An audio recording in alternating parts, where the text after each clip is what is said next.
Modern man today gazes upon ancient structures like the pyramids of Giza or the temples of Angkor Wat with a childlike wonder and amazement.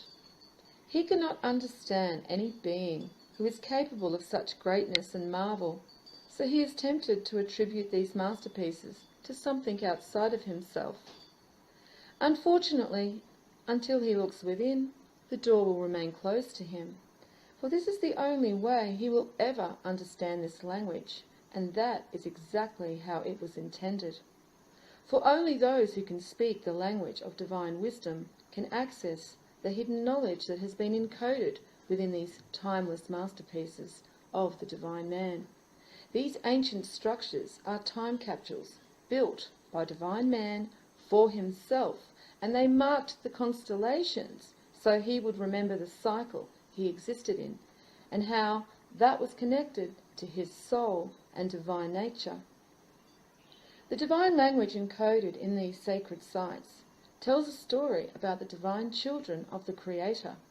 Their father goes by many names: Osiris, Odin, Zeus, Vishnu, but the one thing that will never change are his immortal children, the gods and goddesses of the white, red, yellow and black races. And they will be returned to their rightful places in due time, because as we know, everything happens according to law.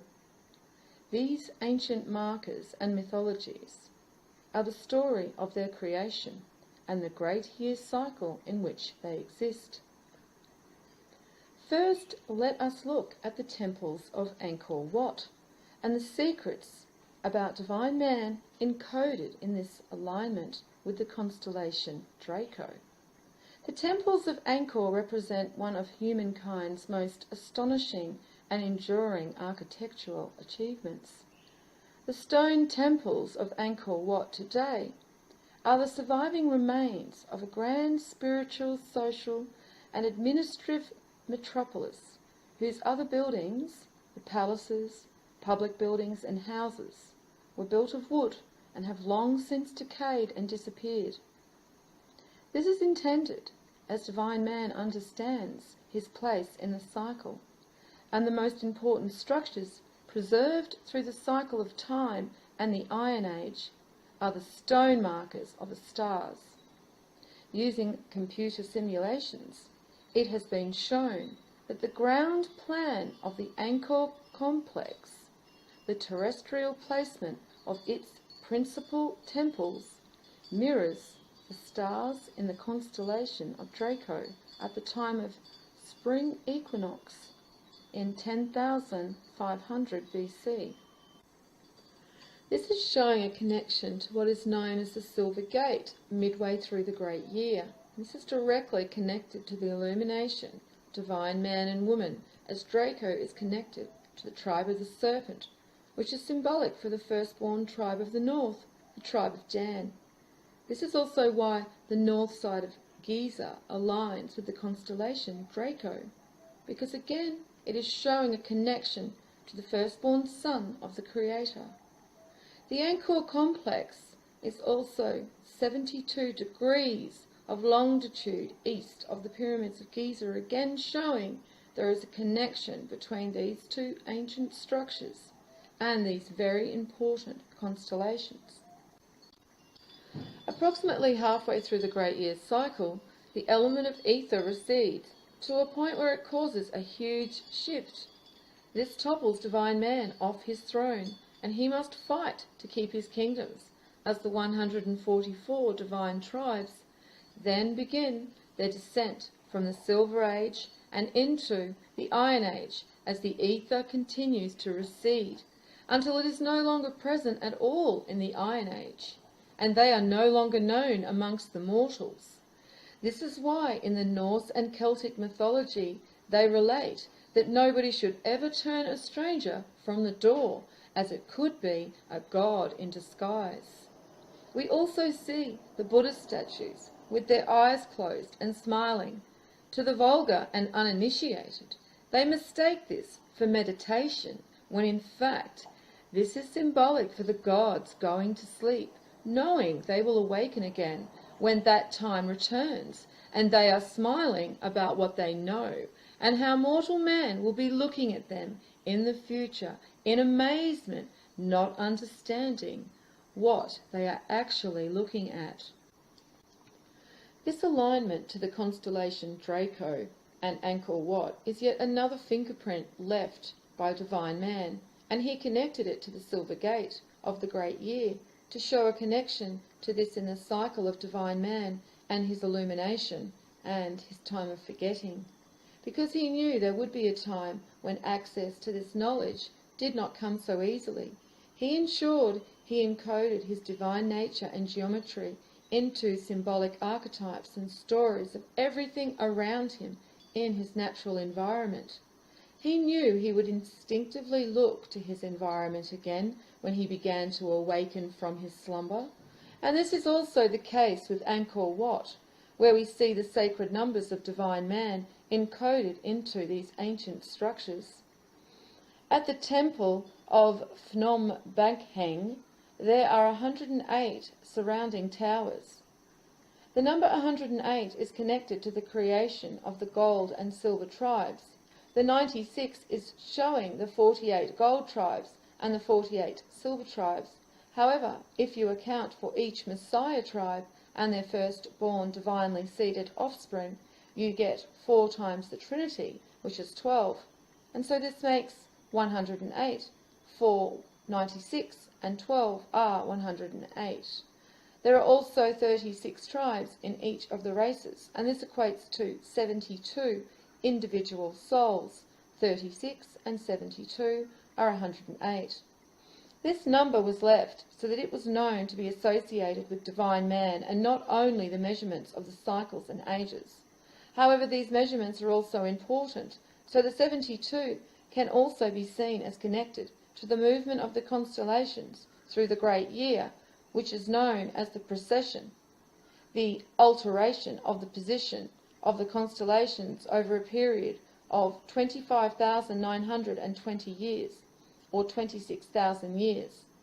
1 degree every 72 years. So now we have an understanding for the connection to Draco. We can look to the other significant constellation positioned northwest of Draco called Cygnus. The constellation Cygnus, like the belt stars of Orion, also align with the 3 pyramids of Giza, and this is because Orion and Cygnus are both connected to the creation of Divine Man and Woman. For at the tail of Cygnus, near the brightest star Deneb, lies the entrance to the dark rift, and it is through the dark rift that Divine Man were originally seeded from the Creator and birthed through, and where they will return at the end of a 26,000-year ethereal cycle, when they experience ascension and divine union again with their Creator. We see the story of their creation and the connection to Cygnus in Leda the swan, who is said to have been seduced by Zeus, symbolic for Orion, after which Leda gives birth to eggs of which Castor and Pollux and their female twins, Helen of Troy and Clytemnestra, are hatched from.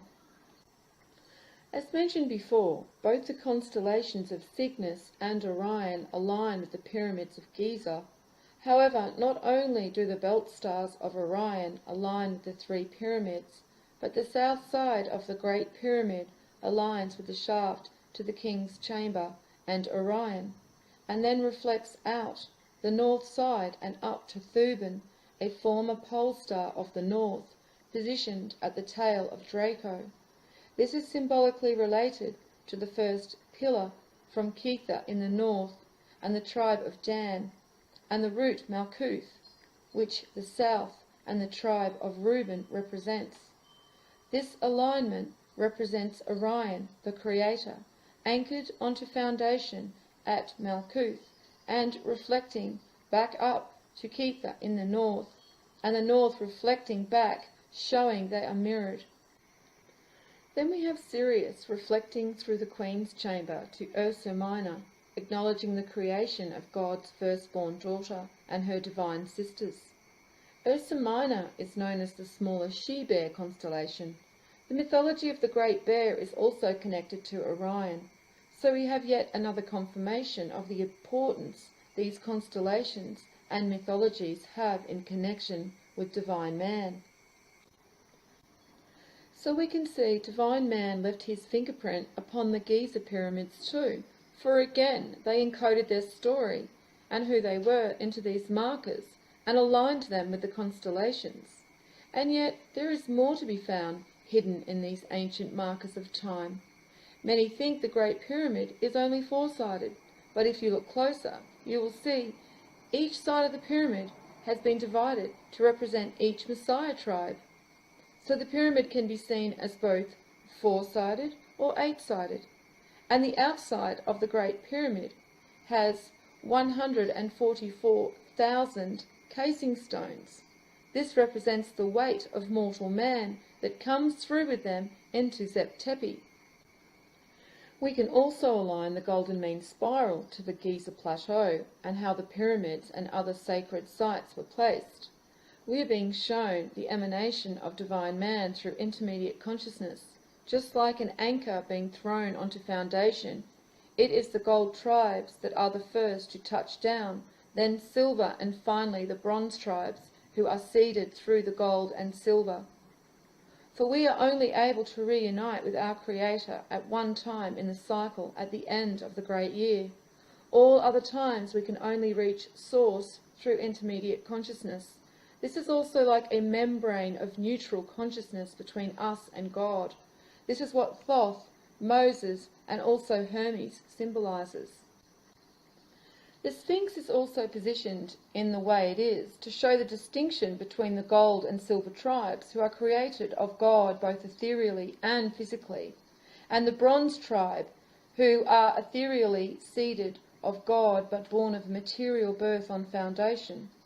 The Sphinx represents the divine tribes when seen as one race, as divine man are of this world, just as the creatures are, hence why they are represented by them in the symbolism.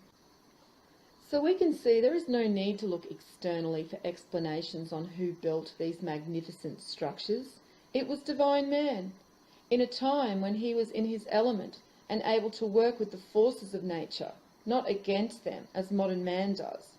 And divine man has left his mark everywhere upon this world as a reminder to mortals that they will return again, for everything happens according to law.